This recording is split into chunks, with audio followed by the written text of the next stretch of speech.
Cleaning Nation, welcome to another episode of the Grow My Cleaning Company podcast. As always, I want to start by telling you that you are amazing. Thank you for being the best fans / community / group in the whole wide world. We exist and do this show only because of you and your awesomeness. If and when you stop showing up, I'll stop showing up as well. So thank you for being so fantastic. Today, we are talking with Avery Wayley from Simply Green Cleaning. Simply Green has been serving the Sherwood, Oregon area with residential cleaning services for the last 5 years. If you want to reach out to Avery and his team, you can hold them at www.simplygreencleanings.com. Avery, welcome to the show. Mike, what's going on, man? Good to be here. Glad to have you, my friend. For everyone on the podcast, usually it's just my stupid face looking back at you on the YouTube. Avery's came on video, so if you want to see, and he's actually slightly better looking than me, that kind of pisses me off. I should have told Natalie, like, only people not as good looking as me on the show, or good looking women are fine, but dudes, like, come on, be cool, Natalie. So if you want to see Avery in all his glory, check out the YouTube channel.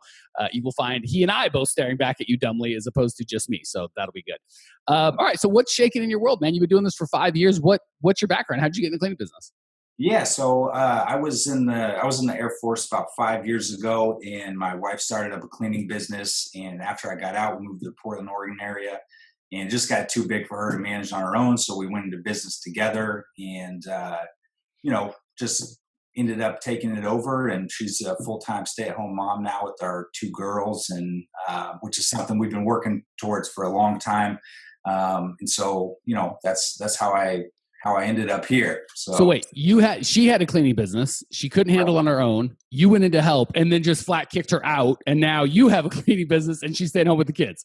That's right. I don't know if she's a genius or you're a jerk or some combination of her, like, I'll just do it poorly and then he'll come in and I'll be like, I don't know, this is hard. You're like, just go home. So I don't know how that worked, but I think she got the better of you, frankly. Yeah, I think she did. I would agree with that. She's probably at home going, do you know how much work these 2 kids are, you jerk? How dare you? Hey, man, she's got the hardest job, that's for sure. If not the hardest, certainly the most important. I always tell my bride that I do what I do to support the family, right? Without her and the baby. My 19-year-old, he's on his own. Screw him. But the baby, we got to feed that kid. Yeah. All right. Cool. So I like that. For the short time that you worked together, was that cool, or was that like, nope, one of us is going to die or get out of here because this ain't working? Yeah. So we probably worked hand in hand for about, I'd say, 3 years. That's a long time. Yeah, and it's, it was great. There was definitely, I would say, for the first couple of months, it was a little bit rocky, but once we delegated roles, she did her thing, I did mine. We all kind of worked together. We weren't stepping on each other's toes. I think was huge with, being in business with your significant other. But it was awesome, man. Really great. I think we spent a lot of time, more time than a lot of other couples get to do. So very fortunate for that.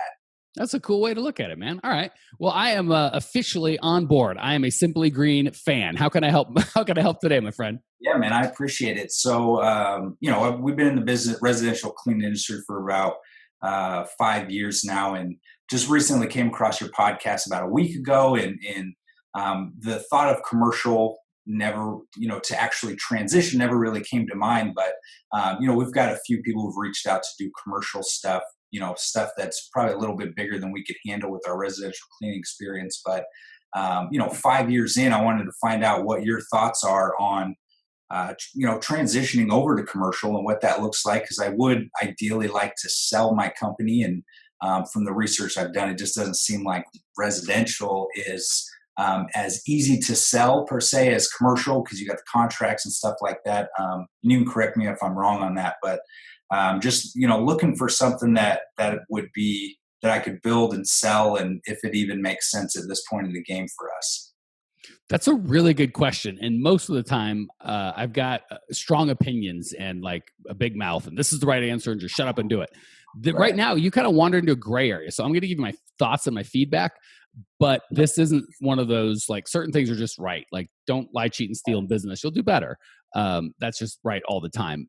Now you're asking a question that's kind of a gray area. So I'm going to give you some thoughts, but it'll be more thoughts than coaching. Is that okay? Yeah, no, that's perfect. Okay. So in the experience I have, and I've only sold one cleaning company, but I've sold several companies, And I've walked some people through starting and transitioning out. So I'd say I know, certainly I wouldn't say I'm an expert on selling or valuations of commercial versus valuation or commercial versus residential valuation, but I'd say I know more than the average bear.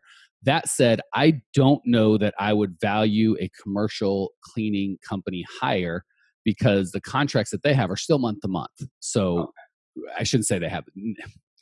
Well north of 90% of my customers have only month-to-month clients, and the only time you have annual clients or annual contracts is if there's a significant capital investment. Like, hey, this is a $30,000 a month contract. I'm going to spend $500,000 on equipment to put in your facility. I'm not going to do that unless you sign a contract that's long, and even then, I can't make you let me into your building every day. So even that contract's breakable. So I don't know that. And if you've been doing research, like I said, I'm not saying this is the truth. I didn't go up to Mount Sinai and come down with the one commandment on residential versus residential, but I would disagree that commercial inherently trades for a higher multiplier than residential. I'd almost disagree because if I'm looking to buy commercial, is generally fewer larger accounts. So if I buy and one or two big accounts go, I'm like, hey, I just paid for that account that just quit. Whereas with residential, some guys and gals have companies that they'll have, one contract be 20, 30% of their revenue, which always makes me terrified. I have no interest in buying that. Or if I do, it's going to be a severely discounted rate. Whereas the likelihood of 20 or 30% of your residential customers leaving in 1 month is, unless there's a huge economy thing, this is just not going to happen. So I don't know that I would agree with that statement. The one thing I would agree with is it is very hard to build a multi-million-dollar residential cleaning company. So obviously a $5 million company is going to trade for a better price than a $500,000 company. So that's the one caveat. That said, do you have an idea of how much you would like to or need to sell for? We don't have a number right now. I just know that, no. Okay. So that's a pitfall. A lot of people, usually what it looks like is, I got to get bigger. I want to grow 50% this year. I want to grow 100% this year. Great. Why? For what? How do you want your life to be better? I don't know. I just got to grow. We don't want that, right? We want to know, do we want $1 million company or a $5 million company or a $10 million company, and why? Right? How much revenue do we want that to make? Because a lot of times people will get to that $3 million company and be like, I hate this job. I make 10% more than when I was an $800,000 company, but I work 7 times as much and I hate it. And I don't want you to get there. So step one would be to have a conversation with the lovely Mrs. Wayley and get together, why do we want to sell and how much do we want to sell for? Because we're going to reverse engineer a company that meets that criteria. So I wouldn't just say commercial's better, we're going to commercial. That I would definitely not do that, because starting from zero, which is what you'd be doing on a commercial, or trying to add, and I don't like to add. I really think that'll stunt your growth if you're like, we're going to add and we're going to do this. And you might get an unsophisticated buyer that's like, oh, we do residential and commercial. But most sophisticated buyers are going to go, hold on, let's be really good at one thing, as opposed to, hey, we're really a residential customer that does a couple commercial clients, or vice versa. Yeah, so if I woke up in your shoes, in time frame, when you say you want to sell today, a year from now, 10 years from now, before you die? I would say probably in the next 3 to 5 years. That's what I'm thinking. So, and that's, and is it even possible to be able to, how fast can you build a commercial business to be able to sell, let's say $1 million company? Is that, how long is that? Because I've never done commercial, so I don't know. That's another question that could open up another can of worms, but, I'm not sure what that even looks like. So if I woke up in your shoes, and I don't want to get into private data, but just give me an idea size-wise, how many employees do you have so we all kind of know about where you're at? 6 employees right now. Full-time, part-time? Full-time. Okay. All 6 full-time. So I got to imagine that puts you $200,000 to $400,000 range somewhere in there. Is that a fair? Yeah. Okay. Yeah. Again, we don't need details, but there's a big difference between a company doing $50,000 a month and $500,000 and $5 million. So that gives us some scope. Okay. If I woke up where you're at, I think in your Sherwood, Oregon, how big of a community is that? It's about 30,000 people. There's a lot of surrounding areas, though, in the Portland metro. Okay, so do you serve Portland as well? Yeah. Okay. Yeah, so there's, all in all, there's probably about little over 2 million people in the Portland metro area. Okay, so that's a big, I wanted to make sure you weren't like, oh no, we're an hour and a half from Portland. We don't serve that. And I'm, okay. So I'm not saying this is the right answer. I'm just, sometimes I can't coach with like, this is the right answer. I can only coach with, if I woke up in your shoes, here's what I would do. If I woke up in your shoes and I've got a nice little, and are you profitable? Again, I hate to get nosy, but it's important stuff. Okay. Oh yeah, absolutely. Yeah. Good. So if you're, and to me, profitable in the residential cleaning is 15 to 25% net profit. Is that a fair?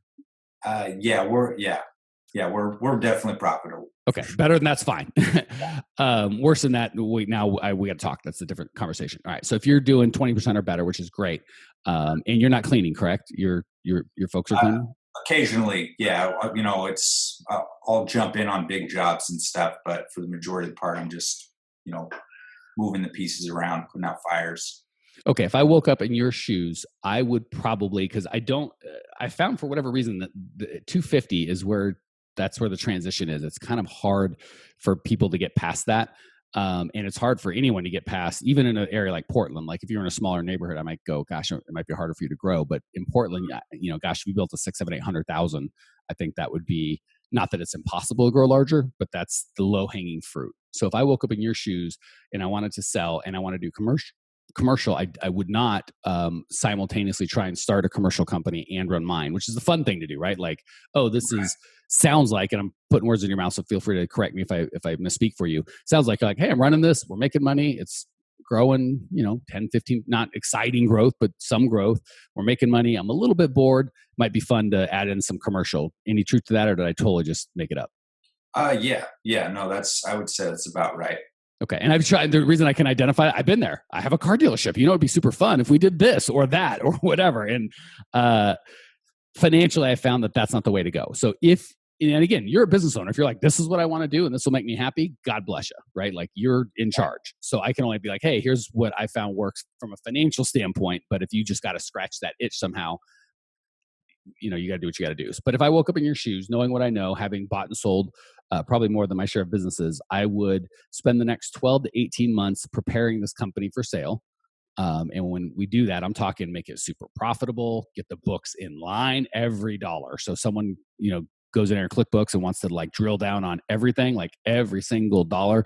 So keep that profitability high, get the growth up a little, like, get to your 20% growth, start identifying where those growth is, or where that growth is from. So instead of just going, we grow, because I've sold enough businesses to know that the things that they want is one, books. They want clean books. And then 2, when you can go to them and go, here are our 7 lead sources, and here's how much they cost per month per each. And this one generally over the last 12 months has brought in 17 inquiries, and we did 4 bids, and that got three accounts. And then you have that for all of your lead sources. That will skyrocket the value. And you got to stop cleaning. People don't want to buy a job. So when I say prepare for sale, that's what I mean. Not just be like, all right, call the banker and be like, got some money coming in. Get ready for it. Like that's what you prepare is get your books in line. You stop cleaning, get your client acquisition documented. So you can tell them, here's exactly how we grow. And I'd probably try and grow, 20, 30% in the next year. And I'd put that bad boy up for sale, and I would take the proceeds from that and start a commercial cleaning business. Okay. Cool. So again, not the right answer, not the only answer, just my answers. That's how I do it. If you pushed me, just because I don't ever want to dodge your question, you said no, but that's not what I want. I want to absolutely transition from residential to commercial. I'd say don't do it, because now you're gonna be working 24/7, right? Because you'll have 8 to 5 residential out and selling commercial jobs, and then 5 to midnight or whatever, or 5 to 5, right? If you start taking restaurants and stuff, now you're 365 days you're on all the time, which is the worst. So I'm not a fan of that. So I tell you, all right, hopefully your wife doesn't like you, because you're not going to see her anymore. But if you said, great, fine, dummy, but just shut up and tell me how to do this, I would definitely similar process in terms of, we've got to get you out of cleaning. If you're cleaning, we can't, you don't have the time. So instead of sell it, get it to be where like, hey, this is my part-time job. I spend 20 hours a week with this, tops, really 10 to 20 hours. It runs itself. It's cranking out money. If I leave it for a year, it's going to continue at least staying the same, right? Get it to that position and be like, okay, now instead of selling it, I'm going to buy it. I'm going to be the investor that now owns this asset, as opposed to operator that's trying to operate this business and start that business. Gotcha. So if you had to do it, that's how I do it, is try and automate as much as possible on the first, and then please don't do where it's simply green cleaning. I would start whatever, again, just like everyone else, pick a niche and then start a company that's called that niche. And I would have them totally separate. I don't know that I'd have, because again, if I go to your website, if you came to my website and I'm like, hey, if you want to grow your cleaning company, I can help you. Or if you want to open a restaurant, we do that. Like, come on in. I can. Oh, and by the way, car dealers, I help you too. Like, you're like, oh man, I thought this guy was like up my alley. Same thing. So when they come to your restaurant, man, I gotta stop drinking before I go on air. When they come to your website and you go, hey, we do residential, we're awesome at it. Also, if you happen to have a law office, give us the keys. We'll give that a swing. Like, you don't want that. You want it to be very, this is the commercial and this is the residential. And you'll find generally the employees are split as well. Most folks aren't going to want to be like, yeah, I'll work Tuesday at 8 a.m. and then Thursday at 5 p.m. and then Sunday, like they don't like that. So you'll kind of have your commercial shift and your residential shift. So if you are going to start it, I'd sell the company and then start a commercial. If you refuse to do that, I would get the first company on autopilot and then start a new company with your new time. You won't have the money because it's still in the company, but at least you have time. If you refuse to do that, want to do both at the same time, I'd say get another coach. I can't help you. Yeah. Okay. All right, cool. I know I talked a lot, but did I answer your question? Did I get everything you need? Yeah, no, that was perfect. All right, cool. Well, then I will take a breath for 9 seconds and give you and the audience a break from my yammering and let you talk for a little bit in the lightning round. I'm going to give you 3 quick questions. Same question I asked all the guests. Can't wait to hear your answer. Question number 1, what's the best piece of advice you've ever received other than the drops of gold I just laid on you? Obviously, that's the right answer. But, aside from that. Yeah. I would say just to learn from people who've done what you want to do. If you want to be NFL player, you talk to NFL players who are currently or have been playing. If you want to sell a multi-million-dollar commercial company, then talk to Mike. You know what I'm saying? You get advice from people who have done what you wanted to do. Thank you for saying that. Hopefully, I will get less people trying to get me to get them into the NFL because I'm so sick of it. I don't know. I can't do it. Listen to Avery. Just stop calling me. I don't do that. So thank you. I appreciate you hooking me up there with that. Actually, honestly, good advice. I never get why people don't want to do that. I was always, when I started my cleaning company in the 90s, early 90s, it was really before the internet had taken hold. And I would have given my left arm to have somebody that knew what they were doing who would help me. Oh my good Lord, that would have changed my life. So in this day and age of transparency and internet, there's just no reason not to go, well, hey, instead of spending 20 years and hundreds of thousands of dollars making these mistakes, why don't I find someone that's already done that and I'll have that person help me make at least different, better mistakes, for crying out loud. All right, great feedback, brother. Speaking of mistakes, what's the biggest mistake you've made in the cleaning business so the rest of us numbskulls can learn from you? I would say just not, learn to delegate sooner. Preach. And I would say pricing is probably a thing that held us back. One of the bigger mistakes is charge too much. Not charging enough. Sorry, I was being so sarcastic because every third guest says the same thing. So I appreciate Avery. Like, no, he's trying to help me out and save me. No, not too much, dummy. Too little. Right. Yeah. So, just not charging enough. I think a lot of, people who jump into business for themselves or entrepreneurs, they just, maybe the self-image isn't there, the confidence isn't there. And so they underbid it. And I just think that people could be charging more. So that was a mistake that we made definitely in the beginning for sure. And to tag on, because we get that all the time. There is an excuse for doing that when you start. You're new and you're learning, and that's fine. There is no excuse for being a year in and I can't call Avery and ask him for more money. He'll punch me in the no, he won't. He'll either quit or he'll more likely than not, he'll give you more money. So Everyone listening, don't think this is about somebody else. It's not. It's about you right now. You are probably not charging enough to go raise your prices. All right. Absolutely. One idea, something easy to implement that Clean Nation put into practice right now, as soon as this podcast ends, that they can put into practice that'll make their business or their lives just a little bit better. Personal growth, man. Books, reading audios, all that stuff. I think is huge because it's more than just the technical side of the cleaning business. But you got to learn to be a good leader. You got to have communication skills, and I think that you do that by reading and listening to podcasts or however you get your audio in. I think that's huge. So personal growth for sure. Could not agree more. Not only could I not agree more, I think for the first time ever in the 200 and some episodes, plug my book. I have a book. I'm a Freaking Genius. Why is this business so hard? You can get it on Amazon. And just so it's not a hard out plug, for the first 4 people, and I couldn't decide between 3 and 5, but Avery told me 4. I'm going for the first 4 people that email Natalie, Nat at growmycleaningcompany.com. She's our producer, and says, Mike told me he would send me a free book if I emailed him. I will sign and send you a free book. Now, Avery, That's awesome. depending on how much integrity you have, you could cheat because we are recording this way before we release it. So if you send that email, you could be the first one because no one else is out there. So I'm going to see if Avery sends the email or not. But the first 4, I will send you a copy of the book. If you have the book and love it, shoot me a good review on Amazon because you're awesome. Avery, thank you so much for joining us. I really dig your vibe. Thanks for sharing your passion, your desire to grow. I appreciate you. I know Cleaning Nation appreciates you. Cleaning Nation, if you want to check out Avery's show notes page and everything you need to grow your cleaning company, it's all at growmycleaningcompany.com. Check it out now. I will see you there. Congratulations! You are now 16% smarter. Still can't get enough cleaning goodness? Go to www.growmycleaningcompany.com for more of the good stuff. Ever want to be rich and famous? Owners of cleaning companies, as well as industry experts, can apply to be featured on the show by emailing our producer Natalie at support@growmycleaningcompany.com. Until then, don't miss out on all the latest cleaning industry lovin' at www.growmycleaningcompany.com. Check it out now.